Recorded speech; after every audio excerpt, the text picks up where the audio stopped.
नमस्कार प्यारे विद्यार्थियों। मैं तेजकरण चौहान, सह आचार्य इतिहास, मांगीलाल बागड़ी, राजकीय महाविद्यालय नोखा।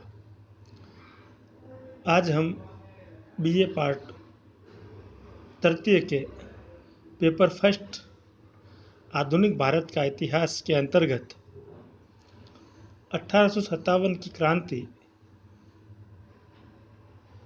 के कारण, क्रांति का स्वरूप, विप्लव और कंपनी सरकार या अंग्रेजों के द्वारा क्रांति का दमन और क्रांति की असफलता के बारे में पढ़ेंगे। 1857 की क्रांति की शुरुआत जब हुई, उससे पहले ही क्रांति के लिए आवश्यक परिस्थितियों का निर्माण धीरे धीरे हो रहा था और कंपनी के विरुद्ध व्याप्त असंतोष में मेरठ में हुई एक छोटी सी घटना ने चिंगारी का काम किया और धीरे धीरे संपूर्ण भारत में क्रांति फैल गई। विशेषकर उत्तरी भारत में कानपुर, झांसी, मेरठ, बैरकपुर, राजस्थान, मध्य भारत इत्यादि अनेक स्थान पर क्रांति अपने पूर्ण यौवन पर दिखाई देती है। 1857 में अंग्रेजी साम्राज्य के विरुद्ध विद्रोह आधुनिक भारत के इतिहास की एक अभूतपूर्व घटना मानी जाती है। भारत में अंग्रेजी राज्य की स्थापना छल, कपट, नीचता और शोषण पूर्ण व्यवहार की वजह से हुई थी। एक सभ्य समृद्ध देश को 7 समुद्र पार से आए हुए मुट्ठी भर बनियों ने पराजित कर अपना राज्य स्थापित किया। 1857 तक भारत में विशाल अंग्रेजी साम्राज्य स्थापित हो गया था।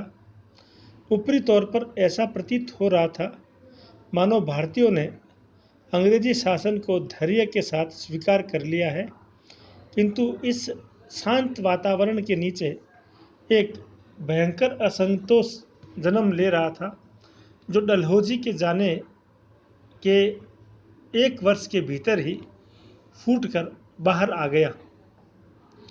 अंग्रेजों की प्रतिक्रियावादी नीतियों के कारण समय समय पर ब्रिटिश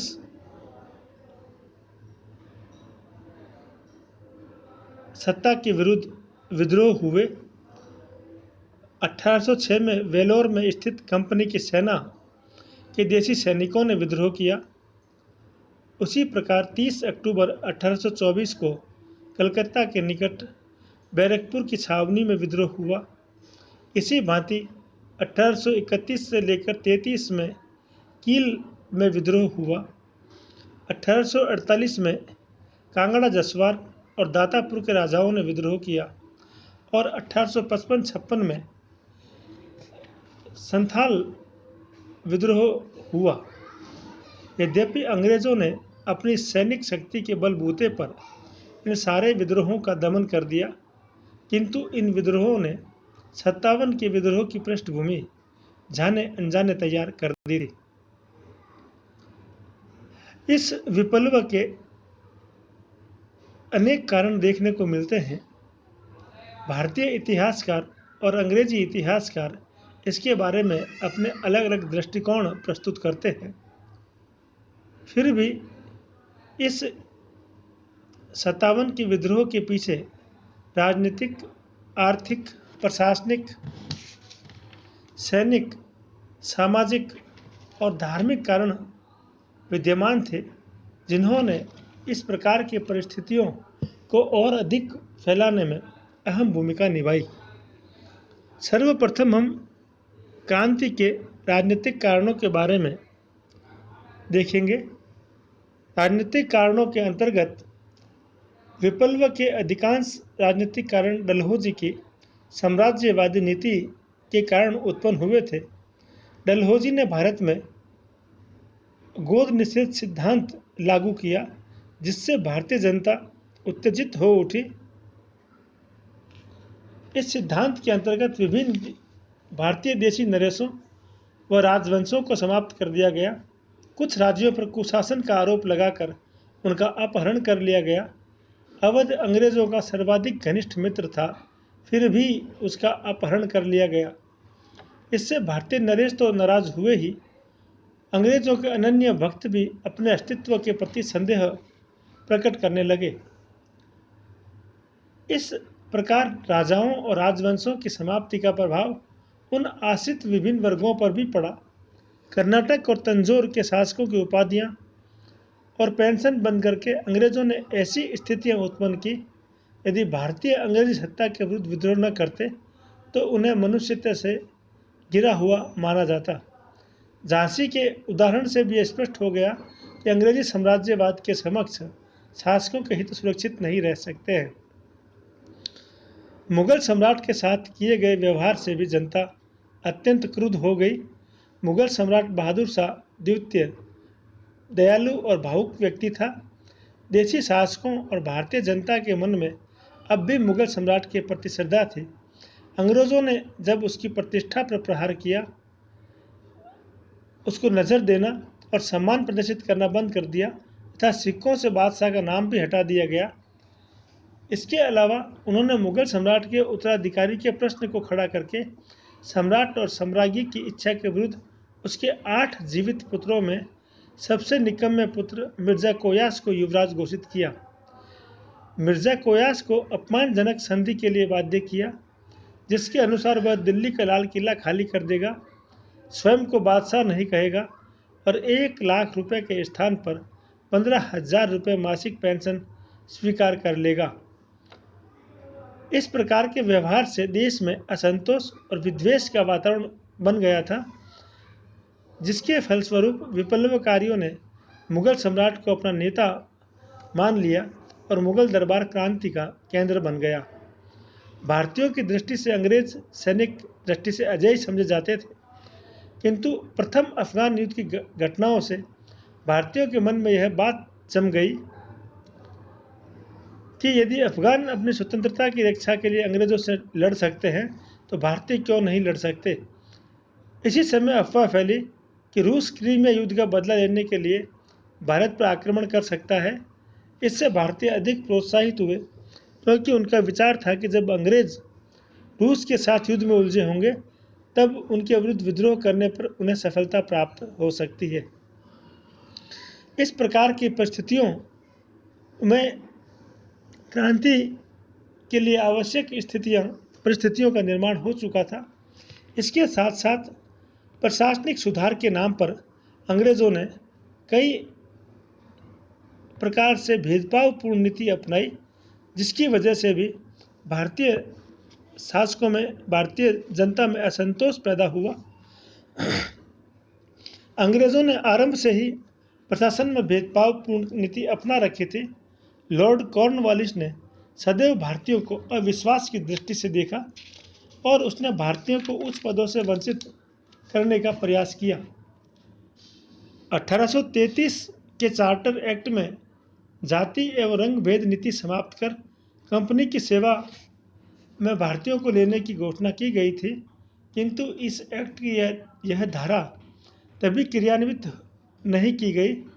न्यायिक क्षेत्र में भी अंग्रेज भारतीयों से श्रेष्ठ समझे जाते थे और भारतीय जजों की अदालतों में उनके विरुद्ध कोई मुकदमा दायर नहीं किया जा सकता था।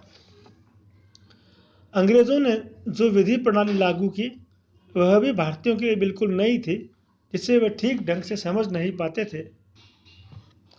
इस न्याय प्रणाली में अत्यधिक धन और समय नष्ट होता था, परंतु फिर भी न्याय की अनिश्चितता बनी हुई थी।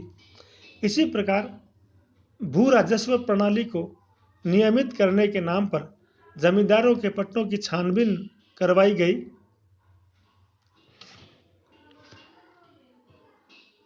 और अनेक लोगों की जमीनों को जब्त कर लिया गया।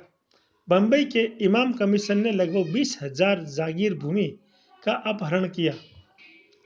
बेंटिक ने तो माफी की भूमि तक भूमिपतियों से छीन ली।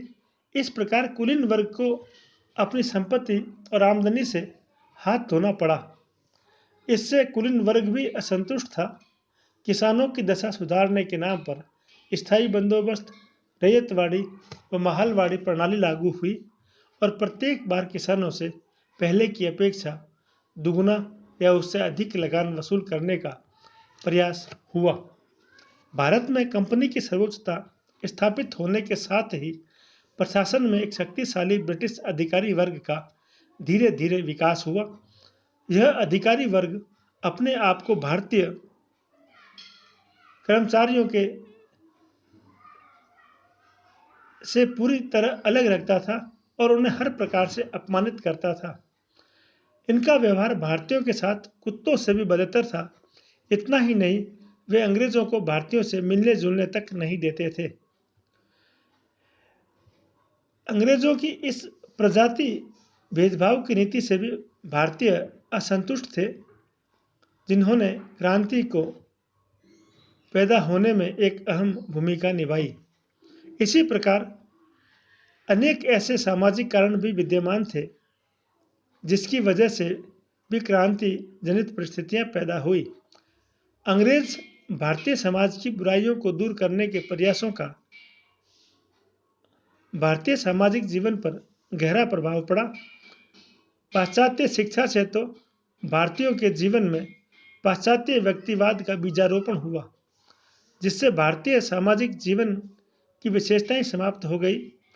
भारत में प्राचीन काल से लोगों में आभार प्रदर्शन, कर्तव्य और पारस्परिक सहयोग की भावना विद्यमान थी, जिसे पाश्चात्य शिक्षा ने नष्ट कर दिया। भारतीयों की खान पान की आदतें, कपड़े पहनने की आदतें, वे सब धीरे धीरे बदलती गई और पाश्चात्य रंग में रंगती चली गई। कुलीन वर्ग की संपत्ति और जागीरें छीनकर उनकी सामाजिक मर्यादा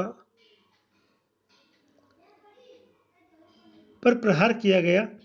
यद्यपि देश में समाज को सुधारने की नितांत आवश्यकता थी, परंतु जो सुधार किए गए थे वे भारतीयों के हित में थे, किंतु रूढ़िवादी भारतीयों के लिए अपने परंपरागत सामाजिक नियमों में अंग्रेजों का हस्तक्षेप असहनीय था। भारतीयों का विचार था कि अंग्रेज सामाजिक नियमों में हस्तक्षेप कर भारतीय सभ्यता और संस्कृति को नष्ट करना चाहते हैं। रेल, डाक, तार आदि के वैज्ञानिक प्रयोगों को भी अशिक्षित जनता नहीं समझ सकी और उन्होंने इसे अपने धर्म और संस्कृति पर प्रहार समझा।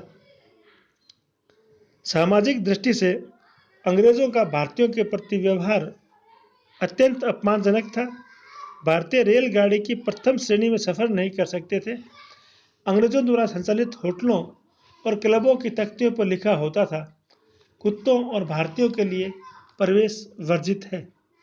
अंग्रेजों की इस मनोवृत्ति का अनुमान आगरा के मजिस्ट्रेट के इस आदेश से भली भांति लगाया जा सकता है कि किसी भी कोटि के भारतीय के लिए कठोर सजाओं की व्यवस्था करके उसे विवश किया जाना चाहिए कि वह सड़क पर चलने वाले प्रत्येक अंग्रेज को सलाम करे, और यदि भारतीय घोड़े पर चढ़ा हो या किसी गाड़ी में हो तो उसे नीचे उतरकर आदर्शित प्रदर्शित करते हुए उस समय तक खड़ा रहना चाहिए जब तक एक अंग्रेज वहां से चला नहीं जाता है। इस प्रकार के अनेक ऐसे सैकड़ों उदाहरण उस समय देखने को मिलते थे। अंग्रेजों ने सुधारों के नाम पर अपनी सभ्यता और संस्कृति का प्रचार किया। उन्होंने यूरोपीय चिकित्सा विज्ञान को प्रोत्साहित किया और भारतीय चिकित्सा विज्ञान को पूर्णतया निरादित किया। स्कूल, अस्पताल, दफ्तर और सेना पाश्चात्य सभ्यता के प्रचार के केंद्र बन गए। इससे भारतीय साहित्य और संस्कृति की बड़ी दुर्दशा हुई और भारतीयों में दृढ़ विश्वास होने लगा कि अंग्रेज भारतीय सभ्यता और संस्कृति को नष्ट कर उन्हें ईसाई बनाना चाहते हैं। अतः भारतीयों के मन में अंग्रेजों के प्रति घृणा उत्पन्न होती चली गई, जो 57 के विद्रोह का कारण बनी। इसी प्रकार अनेक ऐसे धार्मिक कारण भी उस समय मौजूद थे जिन्होंने भारतीयों के उस असंतोष को उभारने में अहम भूमिका निभाई। अंग्रेज़ों ने एक तरफ भारत को ईसाईयत के रंग में रंगने का प्रयास किया। 1831 के चार्टर एक्ट द्वारा ईसाई मिशनरियों को भारत में धर्म प्रचार की स्वतंत्रता प्रदान की गई। ब्रिटिश संसद में बोलते हुए मैगल्स ने घोषणा की कि परमात्मा ने भारत का विस्तृत साम्राज्य ब्रिटेन को प्रदान किया है ताकि ईसाई धर्म पताका भारत के एक छोर से दूसरे छोर तक लहरा सके। प्रत्येक व्यक्ति को अविलंब ही देश में समस्त भारतीयों को ईसाई धर्म में परिणत करने के महान कार्य को संपन्न करने में अपनी शक्ति लगानी चाहिए। अंग्रेजों की इस प्रकार की नीति के अंतर्गत भारत में अनेक ईसाई प्रचारकों को आने की सुविधा और कार्य की सुविधाएं सहूलियतें प्रदान की। ईसाई धर्म प्रचारक बड़े उदंडी थे।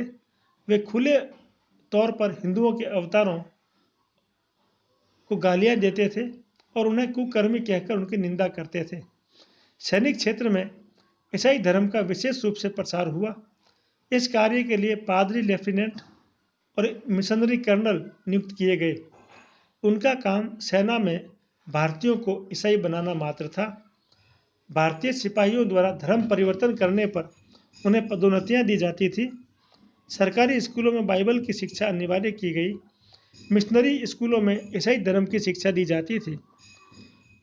फलस्वरूप मिशनरी स्कूलों में पढ़े भारतीय विद्यार्थी भारतीय धर्म की खुली आलोचना करते थे। इससे भारतीयों में यह विश्वास फैलने लगा कि मिशन स्कूल भारतीयों को ईसाई बनाने के साधन हैं। इसी प्रकार बेरोजगारों, अकाल पीड़ितों, कैदियों, विधवाओं और अनाथ बच्चों को तो बलपूर्वक ईसाई बनाया जाता था और अनेक लोगों को विभिन्न प्रकार के प्रलोभन देकर उन्हें ईसाई बनाने का प्रयास किया जाता था। बेंटिक ने तो यह नियम ही बना दिया कि धर्म परिवर्तन करने पर पैतृक संपत्ति से वंचित नहीं किया जाएगा। इससे लोग स्वेच्छा से ईसाई बनने की ओर आकर्षित हुए। लॉर्ड कैनिंग ने धर्म प्रचार के लिए लाखों रुपए दिए। जिन भारतीयों को कारावास की सजा होती थी वे जेल में अपने साथ जल पात्र ले जाते थे, क्योंकि वे किसी के छुए हुए जल को अपवित्र मानते थे। लेकिन सरकार ने जल पात्र ले जाने की रोक लगा दी। इससे भी हिंदुओं में यह विश्वास हो गया कि अंग्रेज उन्हें अपना छुआ हुआ पानी पिलाकर ईसाई बना रहे हैं। इसी संदेह के वातावरण में चर्बी वाले कारतूस की घटना हुई, जिससे कि विद्रोह अग्नि प्रज्वलित हो गई। इसी प्रकार अंग्रेजों ने जितना भारतीयों का राजनीतिक शोषण किया, उससे भी बढ़कर आर्थिक शोषण किया। बंगाल में दीवानी का अधिकार प्राप्त करने के बाद कुटीर उद्योगों का विनाश प्रारंभ हुआ। 1813 के चार्टर एक्ट द्वारा ब्रिटेन के निजी व्यापार को भारत में व्यापार करने की अनुमति प्राप्त हो जाने से यह शोषण और अधिक तीव्र हो गया। मुक्त व्यापार नीति से इंग्लैंड का निर्मित माल अधिकाधिक मात्रा में भारत के बाजारों में आने लगा। फलस्वरूप भारतीय उद्योग प्राय नष्ट हो गए। अंग्रेजों ने भारतीय व्यापार, वाणिज्य और कुटीर उद्योग अपने नियंत्रण में ले लिए। अतः भारतीयों में निर्धनता तेजी के साथ बढ़ने लगी और भारत का धन इंग्लैंड जाने लगा। किसानों के कल्याण के नाम पर भूव्यवस्था के संबंध में अब तक अनेक प्रयोग किए गए, किंतु प्रत्येक भूव्यवस्था में ब्रिटिश हितों का ही केवल ध्यान रखा गया। चाहे वो स्थायी बंदोबस्त हो, रैयतवाड़ी हो, चाहे महलवाड़ी व्यवस्था हो। इसी प्रकार उद्योग और व्यापार नष्ट होने से कारीगर बेकार होते चले गए।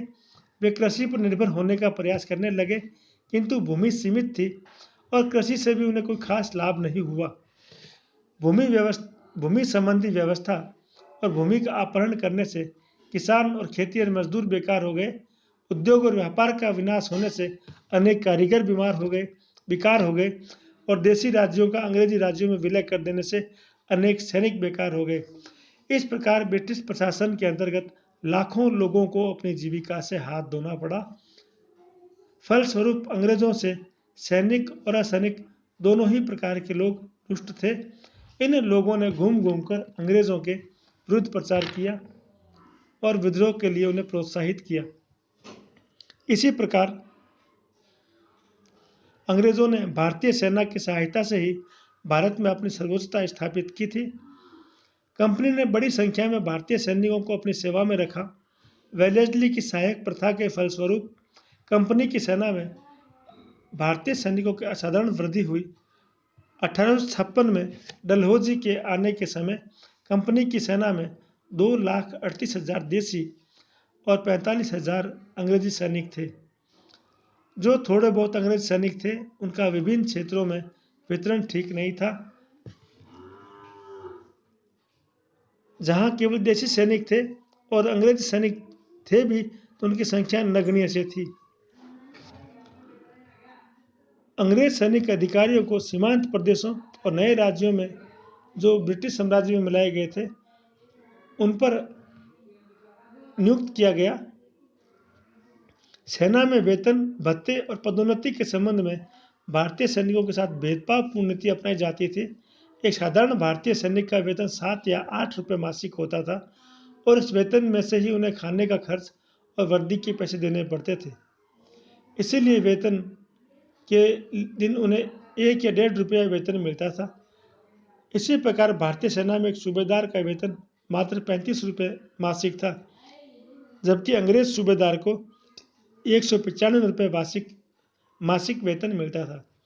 इस प्रकार कंपनी ने भारतीय सैनिकों की अपेक्षा अनेक प्रकार के विभेद कर रखे थे। भारतीय सैनिकों के लिए पदोन्नति के अवसर भी नहीं के बराबर थे। यदि वरिष्ठता के आधार पर कभी भारतीय सैनिक के लिए पदोन्नति का अवसर आता भी तो उसे इनाम देकर सेना से अलग कर दिया जाता था और सेना के सभी उच्च पद केवल अंग्रेजों के लिए सुरक्षित किए गए थे।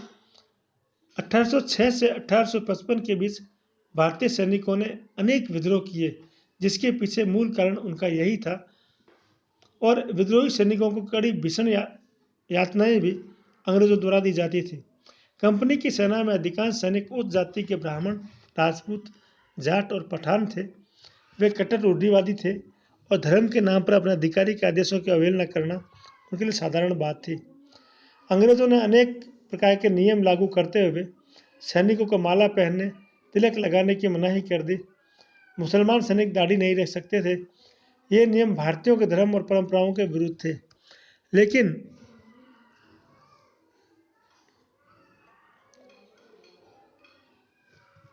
उन्हें विदेश जाने से किसी प्रकार से मनाही नहीं की गई थी।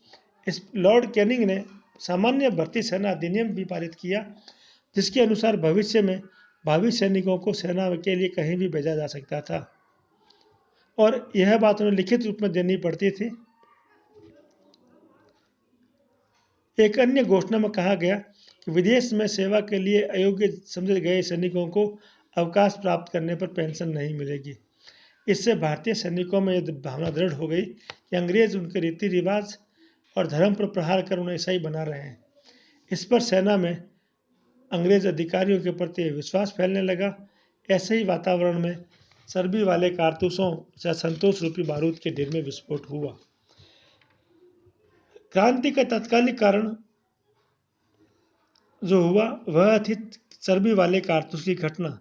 भारतीयों में पहले ही अविश्वास की भावना थी। ब्रिटेन में एक एनफील्ड राइफल का आविष्कार हुआ। इस राइफल में विशेष प्रकार के कारतूसों का प्रयोग किया जाता था, जिनको चिकना करने हेतु गाय और सूअर की चर्बी का प्रयोग होता था।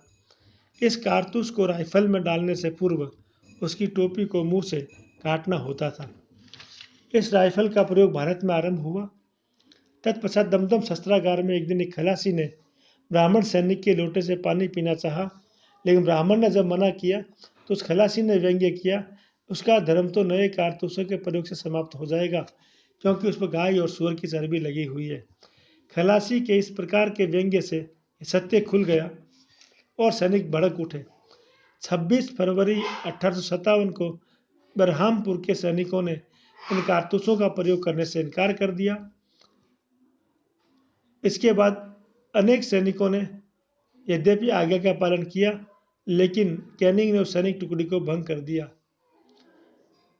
29 मार्च 1857 को मंगल पांडे नामक एक सैनिक ने विद्रोह का झंडा खड़ा कर दिया और अंग्रेज अधिकारियों पर गोली चला दी, जिसमें एक अंग्रेज अधिकारी और 2 मारा गया और 2 घायल हो गए। मंगल पांडे को बंदी बनाकर उसे मौत की सजा दी गई। 2 मई 1857 को लखनऊ की अवध रेजिमेंट ने भी इन कारतूसों के प्रयोग करने से इनकार कर दिया। चर्बी वाले कारतूसों की खबर जब मेरठ पहुंची, वहां का सैनिक अधिकारी कारमाइकल स्मिथ अत्यंत घमंडी था। उसने घुड़सवारों की एक सैनिक टुकड़ी ने जब कारतूसों का प्रयोग करने से मना किया, तो इनकार करने वाले सैनिकों को 5 वर्ष के कारावास की सजा दी गई और 9 मई को उन अपराधियों के कपड़े पहनाकर बेड़ियां लगाकर गिरफ्तार किया गया। इससे भी अधिक कारमाइकल ने सैनिकों का अपमान किया। प्रतिक्रिया स्वरूप दूसरे दिन 10 मई 57 को 5 बजे के आसपास मेरठ की एक पैदल सैनिक टुकड़ी ने विद्रोह कर दिया और बाद में यह विद्रोह घुड़सवारों की टुकड़ी में भी फैल गया। कारमाइकल को जान बचाकर भागना पड़ा। विद्रोही जेल में घुस गए और कैदियों को मुक्त करा दिया। बंदी सैनिकों की बेड़ियां काटकर उन्हें अस्त्र शस्त्र प्रदान कर दिए गए और जहां जहां अंग्रेज मिले उन्हें मौत के घाट उतार दिया गया। इस प्रकार क्रांति की शुरुआत हुई और विद्रोही सैनिक मेरठ से निकलकर दिल्ली की ओर निकल पड़े। इसके पश्चात विप्लव की घटनाओं और उसके प्रसार और दमन के बारे में हम अगले अध्याय में चर्चा करेंगे। जय हिंद, जय भारत।